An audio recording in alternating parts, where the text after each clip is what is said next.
friends. Welcome back to another episode of The Morning Cup. I'm your host, Emma Schmid. Happy Sunday Fun Day. If you're watching on video, I have a cute little glass of kombucha because, we got work tomorrow. But it feels like it's been a little while since we've had an episode. It's only been a week. I missed last week due to very nice weather outside, and I just wanted to do a little self-care weekend. And so I think it's important, no matter who you are, no matter what you do, and especially if you're a creator, to make sure you take that time off and give yourself just a weekend of not being a creator. I think that's super important because it's so easy to get burnt out. And so I don't want to do that. I want to make it to 21 episodes and beyond. So if you all follow me on Instagram, I did reshare this, it's not a tweet, this thread saying that 2 million podcasts, but 90% don't make it past the third episode. Only 1% reach episode 21.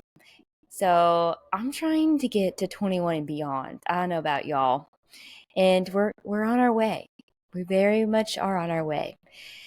But that does include breaks sometimes. So today's episode is about athletes and performers.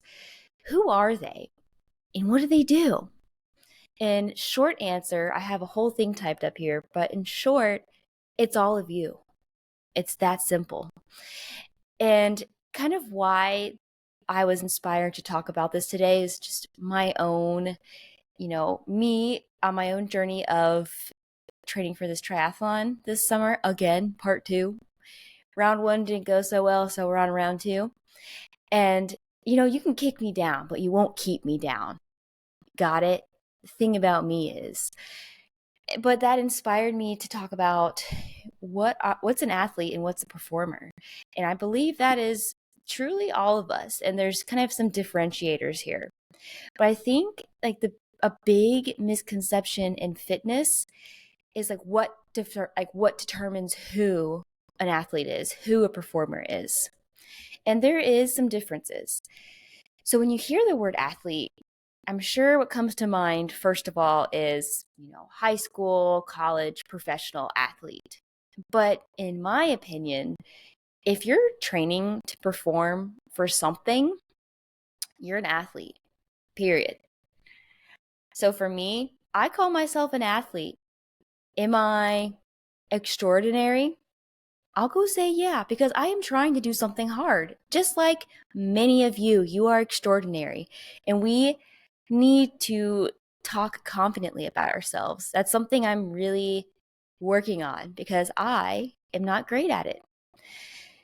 But with that being said, you need to treat yourself like an athlete, like a performer. And I'll go into what a performer is next. But this means that we need to fuel, recover, train hard. These all three are equally important.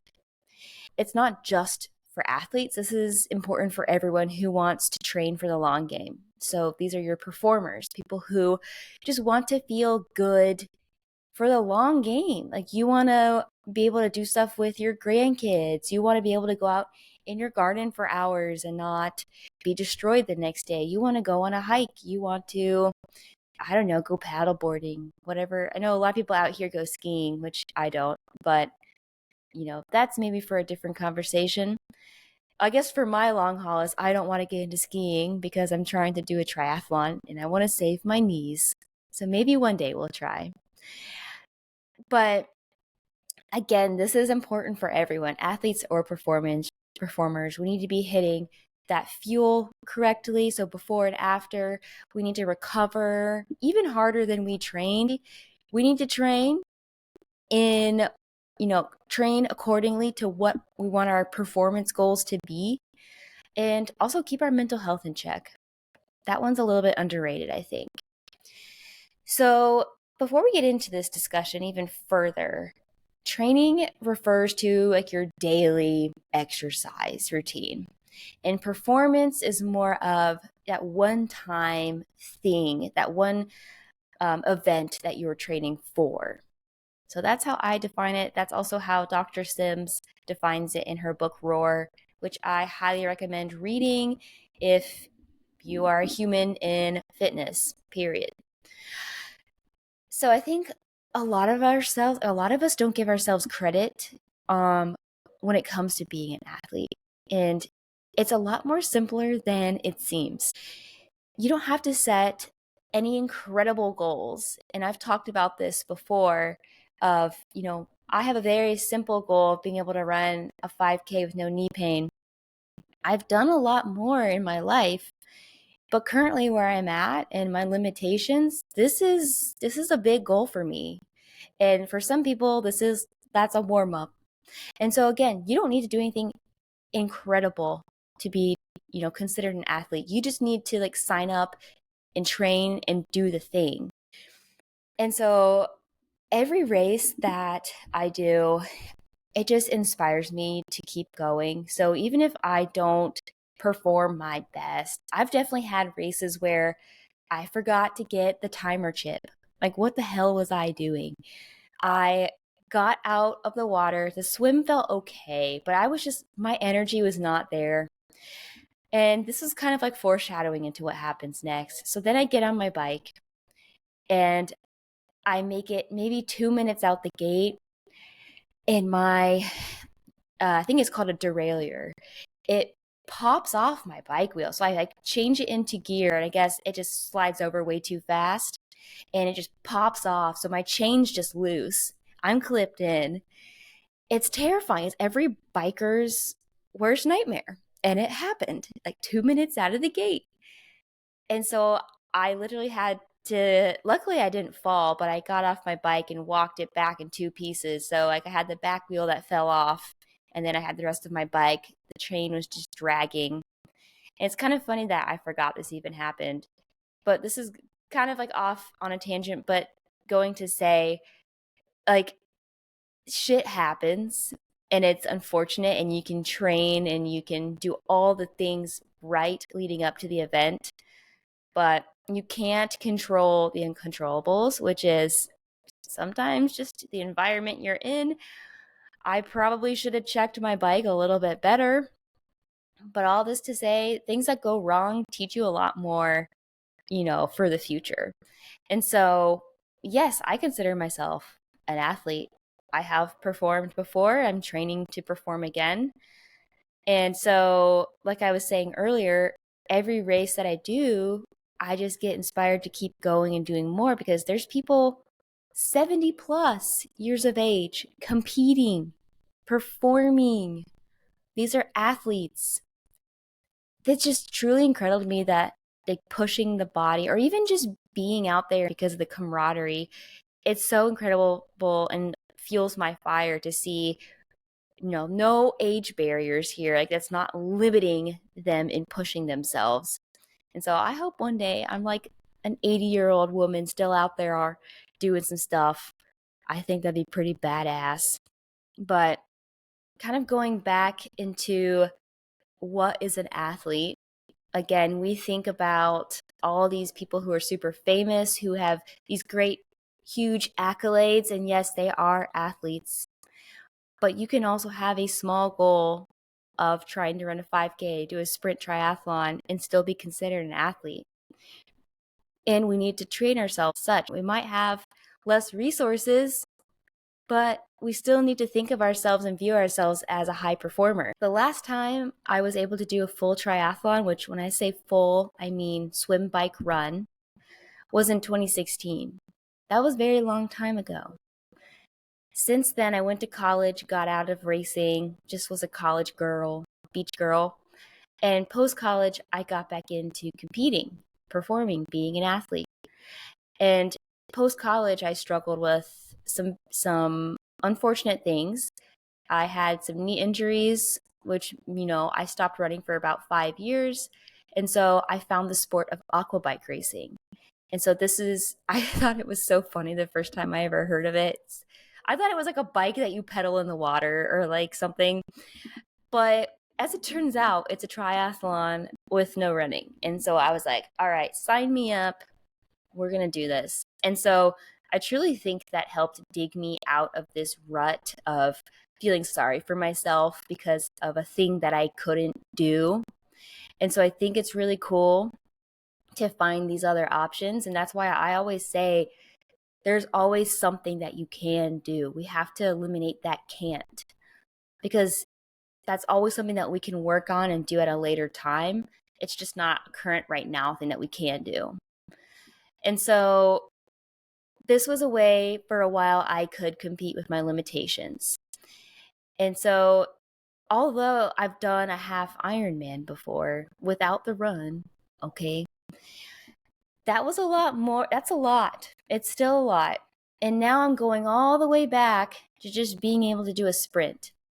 And again, for me, this is huge. I'm super excited. And I'm also excited to just I've been meeting a lot more people who are interested in the sport as well. And so it's not even about finishing in a good spot as much as it is competing and doing it for myself and showing myself that I can overcome things that held me down for a long time. Anyways, going on a tangent here. I think especially as coaches, like, or if you work a physically demanding job, it's that much more important if you are training for specific performance outcome that you take into consideration your job, your occupation. How do you spend your extra time when you're not in the gym or train, on the bike or whatever it is you're preparing for? Take into consideration how you're spending the rest of your day. And for coaches, especially if you're in a busy location such as like I am, it has been taking a toll on my body. I'm not even going to lie. I am very grateful to be busy, but there comes a point where you think about, okay, I'm going to lift before work. I'm going to be at work for 8 or 9 hours. A lot of it you're picking up and putting weights away. And then that's what I've done my whole day is pick up weights and put them away. And over time, and I think with extra stress, like mental stress that you put on yourself. So for me, I've been pretty stressed about a few things, extracurriculars so like self-inflicted stress here. And don't get me wrong, I love being a coach. I love my job. I love educating and coaching. I think that is what I'm meant to do. I think it's just important to learn and understand how much stress you are accumulating throughout a work day and a work week, and understand that we need to recover that much more. And so I think I've been doing a pretty bad job of that as of late. And so recently my body, I feel, has just decided to kind of show me through some pains and some stiffness in my back. And it's definitely alarming because I am very good at doing mobility. I do it pretty religiously, and I've never really had a problem with my upper back. Just waking up and feeling stiff until recently, I literally just felt like so much older than I should. I'm about to be 30 this year, and I don't feel it for the most part. I feel really young, and I really think like the more we move and the more we continue to move into older age, that's the best thing that we can do. But I think when your body starts to have stuff pop up, it's trying to speak to you and trying to tell you like something is going on, or hey, chill the F out. And so I've just been going through a lot of T-spine issues, just feeling very locked up, which is not me. And so today I finally booked a massage, and I was way more messed up than I thought. I feel as though we don't really, first of all, I'm going somewhere with this. I'm kind of going off on a tangent here, but there's just some things that you can't achieve by yourself. Like you cannot give yourself the equivalent of a massage from somebody else that's very good at it. And so I can do all the mobility in the world. I can do all the soft tissue, breath work. Sometimes that's not enough. And I think we need to say that, like, this needs to be talked about, of like sometimes there needs to be an external intervention of whatever that might be for you. I think if you're doing the work and you still need more help, you should take it. And so I truly think also we hold on to emotions wherever that might be for you. But for me, I think it's my back. And so I literally just cried after my massage. Like I was kind of out of it because it was a deep tissue massage. And I got home, hydrated, relaxed for like an hour. And then I just started feeling really anxious and overwhelmed, and these negative thoughts flooded in. And I just started crying. And I think it's just also like that stored up tension that was just released all at once that I had been dealing with for so long. That's kind of overwhelming. And I'm sure there's a scientific explanation for this. But I just want you to know I looked it up on Google, even though, it's not always most reliable, but it is a thing. It is definitely a thing of stored emotion, or however you want to look at it. But whenever you get this big release of muscle tension is now released, especially in your back, man, let me tell you about emotional release. Let yourself feel it. So I also need to touch on performers because I spoke about that in the beginning and kind of went off.